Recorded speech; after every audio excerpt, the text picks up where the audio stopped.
கண்மணி அன்புடன் அடுத்த வர எபிசோடில் பார்த்திங்க அப்படின்னா இவ்வளோ பிரச்சனை வந்து ஓஞ்சதுக்கப்புறம் பார்த்தீங்கன்னா கண்மணிக்கு வந்து இப்போ வந்து நம்மளோட காதலை சொல்லலான்னு சொல்லிட்டு அன்பு பார்த்திங்க அப்படின்னா கண்மணியை வந்து கூட்டிகிட்டு ஒரு இடத்துக்கு போகிறாங்க. கண்மணிக்கிட்ட எங்கே போகிறோம் அப்படின்னு சொல்லாமல் கண்மணியை கூட்டிகிட்டு போகிறாங்க.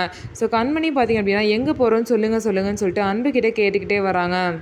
அன்பு பார்த்திங்க அப்படின்னா நான் தான் உங்க கூட டைம் ஸ்பெண்ட் பண்ணலன்னு சொல்கிறீங்கள, அதனால தான் உன்னை வந்து யாரும் இல்லாத ஒரு தீவுக்கு கூட்டிகிட்டு போகிறோம். அங்கே நம்ம மட்டும் தான் இருப்போம், நீ எவ்வளோ வேணாலும் என் கூட டைம் ஸ்பெண்ட் பண்ணலாம் அப்படின்னு சொல்லிட்டு அன்பு சொல்கிறாங்க. நான் ரொம்ப ஃபீல் பண்ணிகிட்டே இருந்தேன், உங்கள் கூட பேச முடியல, டைம் ஸ்பெண்ட் பண்ண முடியல, நீங்கள் வேறு அடிக்கடி வீடியோ கான்ஃபரன்ஸ்னு போயிடுறீங்களா அப்படின்னு சொல்லிட்டு ஃபீல் பண்ணிகிட்டே இருந்தேன். ஆனால் இப்படி ஒரு சர்ப்ரைஸ் நீங்கள் கொடுப்பீங்கன்னு கொஞ்சம் கூட எதிர்பார்க்கவே இல்லைங்க, எனக்கு ரொம்ப சந்தோஷமாக இருக்குது அப்படின்னு சொல்லிட்டு கண்மணி சொல்கிறாங்க. அதுக்கு அன்பு சொல்கிறாங்க, நீ தான் சொன்னீல மந்த்லி ஒரு லாங் ட்ரிப் போகலான்னு சொல்லிட்டு, அந்த பிளான் தான் இது அப்படின்னு சொல்லிட்டு அன்பு சொல்கிறாங்க. ஸோ அன்பு நினச்ச மாதிரியே தன்னோட காதலை கண்மணி கிட்ட சொல்ல போகிறாரு. அதை வந்து தனியாக ஒரு தீவுக்கு கூட்டிகிட்டு போய் சர்ப்ரைஸாக யாரும் இல்லாத தீவில் சொல்ல போகிறாரு. ஸோ எந்த அளவுக்கு கண்மணி வந்து எக்ஸைட் ஆக போகிறாங்க அப்படின்னு சொல்லிட்டு வெயிட் பண்ணி பார்க்கலாம்.